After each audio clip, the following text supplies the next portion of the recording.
All right, we'll call this meeting to order and ask if there are any people who would like to speak. There's nobody in the chat. None to do that. Then the chair will open the meeting for discussion about the consent agenda. If there is none, why a motion is in order. Make a motion to approve the Is consent. there a second? Second. All in favor, aye? Aye. Opposed, same sign. The consent agenda has been approved. I guess we're supposed to have had a Yes, call roll call. You want to do that, Ginger, or not? Yes, I can. Okay. Ms. Baker, Aye. Mr. Dunbar, Aye. Mr. Girton, roll. Aye. Ms. Oden, Aye. Ms. Sosby, Aye. Ms. Stover. Aye. Joe, can we, Yes, we'll introduce our oh, perfect, your okay. people. And who do we have? We'll start with Alexandria. How's that? She's not really new, but she was with us last year. But tell us a little about yourself. I'm a sophomore at Northwestern High School, and this is my second year doing this. Yeah. Well, welcome back. And we have a new guy down here. Hey, tell us about yourself. My name is Hannah Cummins. I am a junior at Kokomo High School. Great. And welcome. He was here early. Yeah. I mean, about a half hour. Usually an early guy, so. Good. And I am not TJ, I am Haley, I'm the marketing and community engagement. why don't you have a little sign there? Oh, I'm just here to give a, Because we think you're gonna be TJ. oh, yeah, no. And there are others that are members too. Ginger, who are they that aren't here? So we will have Ariana Hall with us and then Cheyenne Brew, and then Liliana Taskey is not here because she's on fall break, but she will also. All right. I can share my agenda. We'll begin with new business, the budget. Yeah. Who's handling that? It's not changed. If you have any questions, you can ask Rita, but since you've seen it before, I think normally you just vote to adopt. Is there a motion to approve? So moved. Second. Any further discussion? Hearing none, all in favor, aye? Aye. Opposed, same sign. Budget has been adopted. And Ginger will want to call for the vote. Oh, that's right. I don't know why we have to do that, but We don't, but we do it because there are now certain legal situations in which we must do the roll call. And so that we don't accidentally miss one of those, if we do the roll call every time, we won't accidentally do something illegal and cause a problem down the road. We think we're more likely to make sure we haven't made a mistake if we just call the roll call. well, I'm Oh, worried and do we about need to Ginger sign having it? too much to do. And with Mr. Dunbar acting as the president in this meeting, do I still call him I don't believe so. Okay, The but president only votes if if there's there's a tie. five? Okay, Rita.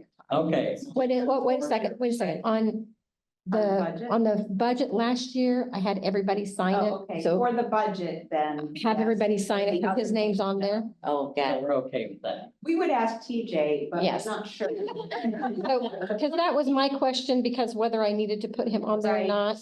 But I So had let's do it with- Stephanie on there last year, so I Yes. assumed that everybody. Good point. Thank you, Sure. Rita. okay, so Ms. Baker, Aye. Mr. Dunbar. Aye. Mr. Girton, Aye. Ms. Oden, Aye. Ms. Sosby, and Ms. Stover. Aye. Ginger will have to pass that around because I have to upload it one with actual signatures on it.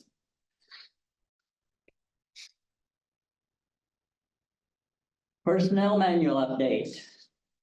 All right, those start on page 36. We discussed this at the work session a few weeks ago, so it's largely the same. In terms of just things to make sure that I have mentioned to you,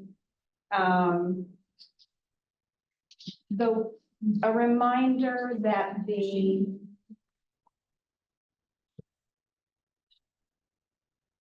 Is it our page no, it's Just the. manual page 36. Got it. Written Yes. number. the handwritten, yeah. Got it.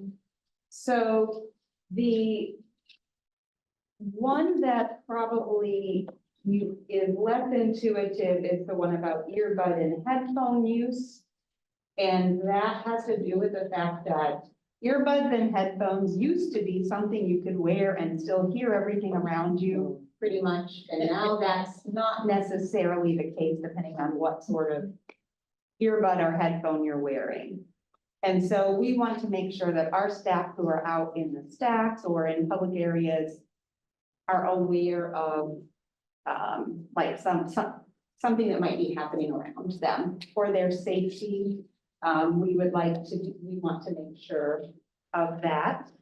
And then we also worked hard on all the wording of that section because we also though want staff who are in, like say, a shared workroom to be able to hear the webinar that they're attending, you know, that kind of thing. So we tried to think about all the ways in which people do things, you know, like our people who process materials, they do listen to things, audio material, but we don't want them listening to a movie, like streaming a whole movie where there's, you're not watching that, but you can listen to the audio of something. So we tried to work all that out. So that one is one that you want to be aware of. And then the other one that changed, which we told you at the work session we were still working on, is actually section 3.24, working at home. And so the way you're seeing that,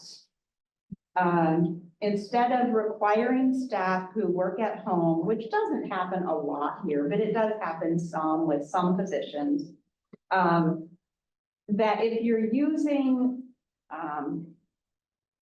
internal use software, so something very specific to the library that we would have loaded on your computer, then we need you to be using your library laptop.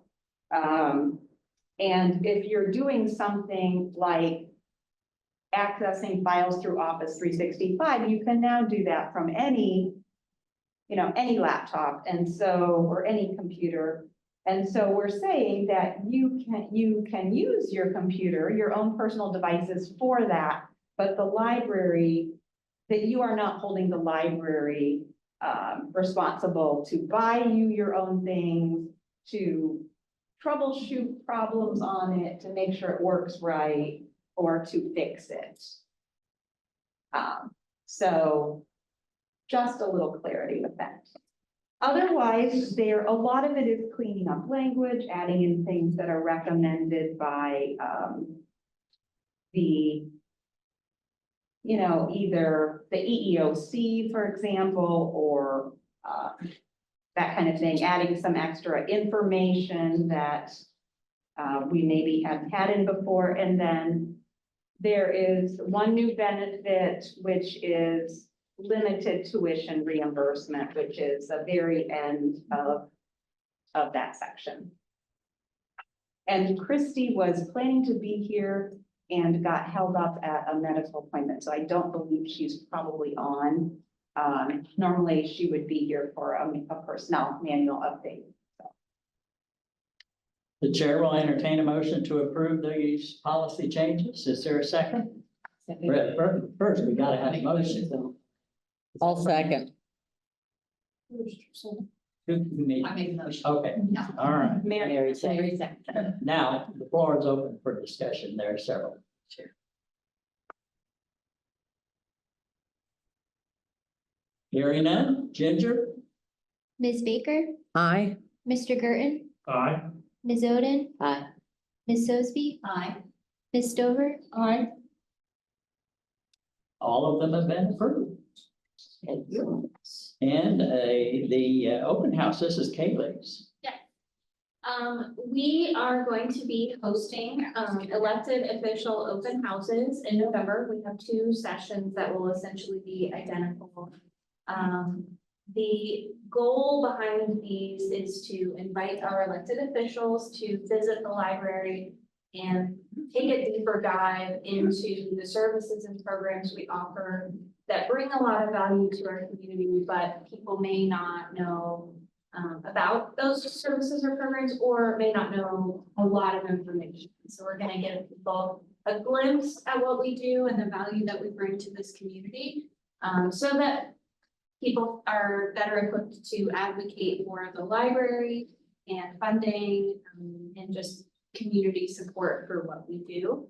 Our stations that we're gonna walk officials through will include the digital den upstairs, kind of highlighting modern technology and the services that we provide to help people learn how to use technology and stay up to date in a modern world. Children's services, educational opportunities, and that will include a lot of things for families, a lot of opportunities for kids to take a deeper dive into technology. And I brought a couple of fun little examples here.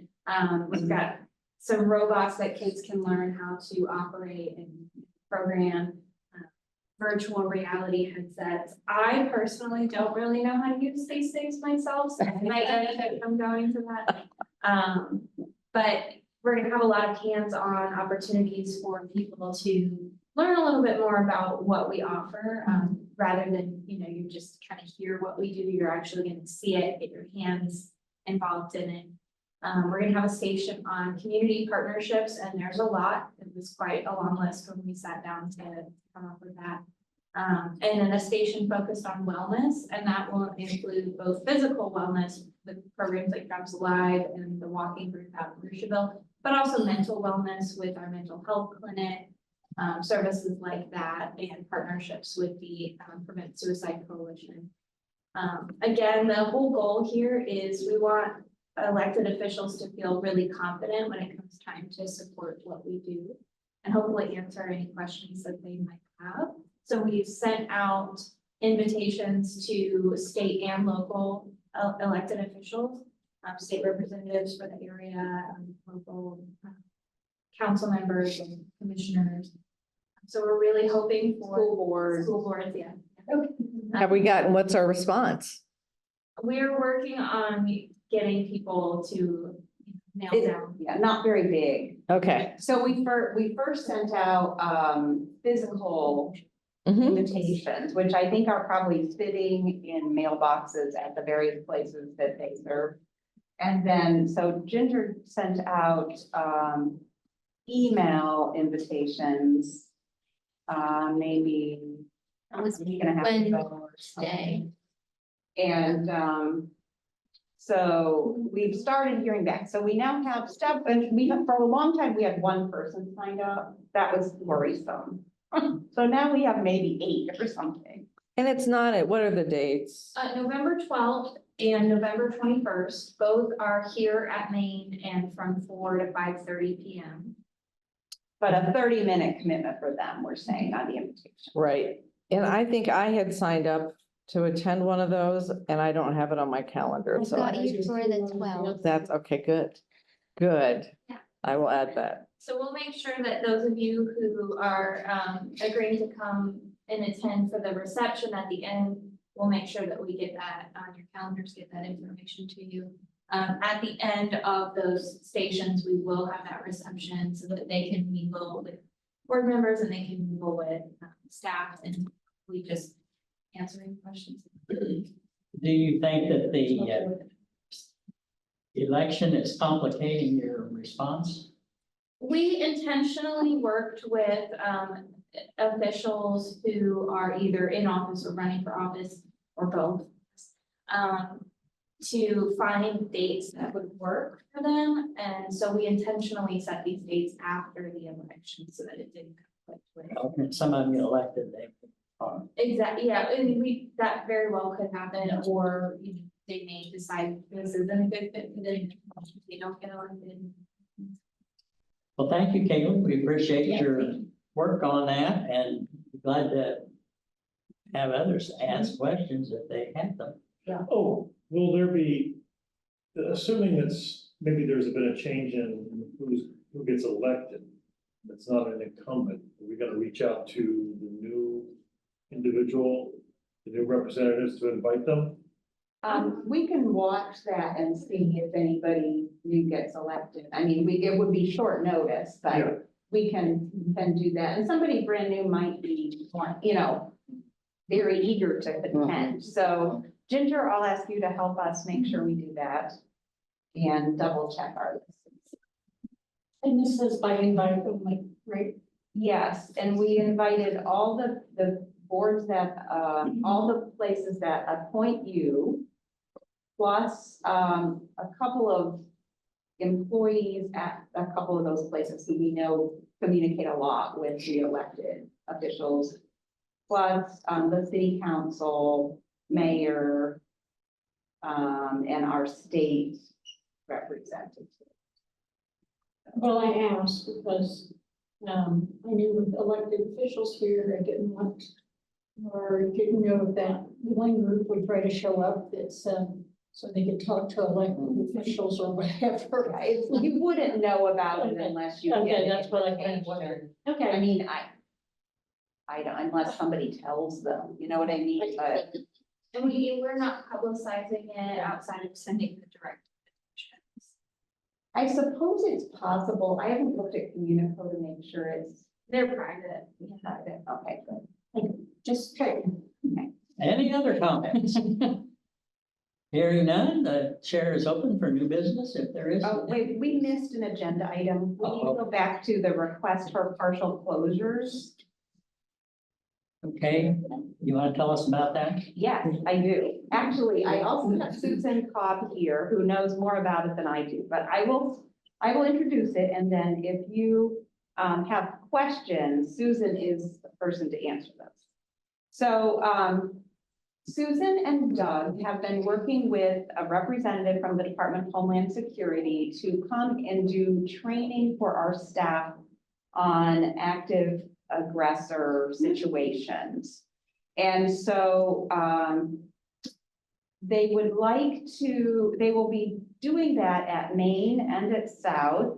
And because of the type of things they do, they would like the buildings to be closed to the public. Even though some of what we'll be doing will be sitting at tables, some of it will involve moving around the building. And so that's the reason for that. And because of the size groups of staff they can work with, we're asking for a longer closure at Maine so we can get 2 groups through. Each training could take up to 3 hours. So we'll start at 8 a.m. So we're asking, the dates that they worked out that they're available to come and do this are January 22nd and 23rd. And we are asking to open Maine at 2 p.m. on January 22nd. All other locations would be open normal hours that day. And on January 23rd to open South at 11 a.m. All other locations would be open typical hours. So it's a special closure for an unusual reason. And, we feel it's important for our staff to have this chance to prepare.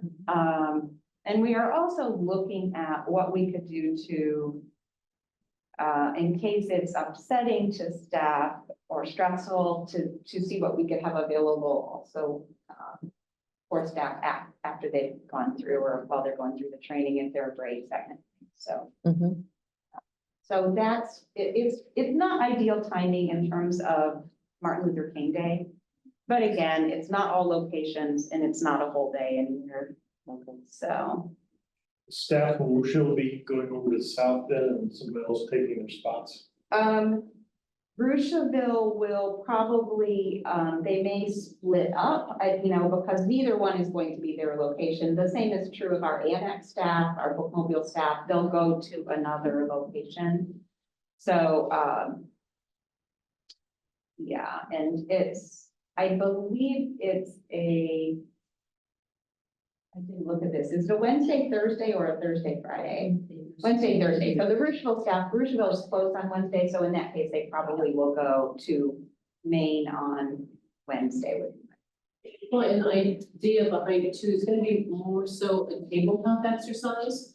So I've actually participated in ones where you get people go up and squat and they go, we're not doing that here. We don't want to be alarmist. We don't want to have any triggers for people. We want to initiate them into what they would need to do or what they could expect if we had a scenario like that happen. So the reason for the 3 different sessions is because we can't get 100 and some odd employees in this room, and it has to be set up to a point where we have tents on the tables, just like that are here right now. So people might be, you might be a participant, you might be an observer, you might be an elected official, whatever that would respond to the incident. So it is going to be more of a tabletop rather than wandering around the library. But the problem with that is when you have that many people in attendance, you would run the likelihood of having a very skeleton crew here taking care of the patrons, and we don't want to do that. We want to provide the same service that we normally do. And you'll be able to communicate this, the dates and the closures on social media, notes on the door, plenty of time to let people know. And again, it's not a full day, it's just a partial. So I think that makes sense. The particulars of the request have been made. Are there other questions or discussions about it? Hearing none, the chair will entertain a motion to approve. So moved. Second. Motion and a second. Any further discussion? Hearing none, all in favor, aye. Oh, we can't do it that way. Enter, Junior, you gotta do it. Ms. Baker, Aye. Mr. Girton, Aye. Ms. Oden, Aye. Ms. Sosby. Aye. Ms. Stover. Aye. Okay, it's been approved. Now, new business. Any new business from the board? Hearing none, director's comments. All right, some of you may have read in the newspaper, if you read about the mayor's update that he just gave to the chamber, you may be aware that Bridges Outreach is working with the city and will be putting a mini golf course in Highland Park, where there was a ball field. And I was approached by Bridges several weeks ago, asking if we would be interested in putting a story walk in so there would be a sign. I mean, anyway, if you know what a story walk is, it takes the pages of a book for young children and the pages are spread out. So you walk, you read the first part, you walk to the next place, read the next part. So there would be a part of a story at each of the holes of the golf course.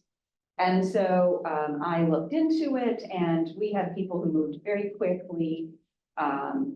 And so my thanks to Trina Evans and Rita Bates for their help on that. And so we have, we agreed to do that. We're excited about that possibility. And we are going to order the actual equipment we need for that out of this year's budget, and Bridges is going to store that for us. But the actual installation costs, if depending on what happens with the city and the contractor, should there be costs, and there probably will be some costs to install those there at the course, then that will be out of next year's budget. But I know it's public because the mayor talked about it and it was in the newspaper, so I'm allowed to tell you. So just wanted to share that good news with you. We're excited to be. And I know Travis was interested in Clifford the Big Red Dog. Is that the story you're going to use? The stories will change. So at some point it's possible it would be a Clifford story, but it's not going to be the same story. The story walk housing equipment is made for you to be able to change it out. Oh, So that's we will great. be changing it out. And one of the things he and I talked about is perhaps every so often when a story is changed out, then that becomes something that where there's a special event and we invite people, you know, and we celebrate something and then we'll unveil it, you know, it'll be a new story that turns over. So, so we don't have the details worked out, but it's an exciting. That's a great partnership. Yeah, absolutely. So, I mean, very visible, and we hope to have some other, Haley will be working with Trina on, you know, what kinds of other information can we put. There will probably be a couple of, at the beginning, maybe an end of that, where there will actually be a holder that doesn't have to hold book pages because there are 18 holes And usually story walks have 16 stations, for a 32-page book. So, Okay. so we will probably have the ability to have some other information there, which we think is exciting too. And it will be right where there are lots of people and families. And so, yeah, That's great. so that's good. For the record, the Community Foundation has funded this project, so it's a partner as well. Yes. And I know he was talking to other places. I don't know if they're a full funder or a partial funder, but, I think full. That's excellent. so I know Doug heard about it from a board. It's one of the partnership projects that the Community Foundation is doing with about, what, 3 or 4 other organizations. And so we kind of like the idea. I think it'll be a really nice addition to the Yeah. community.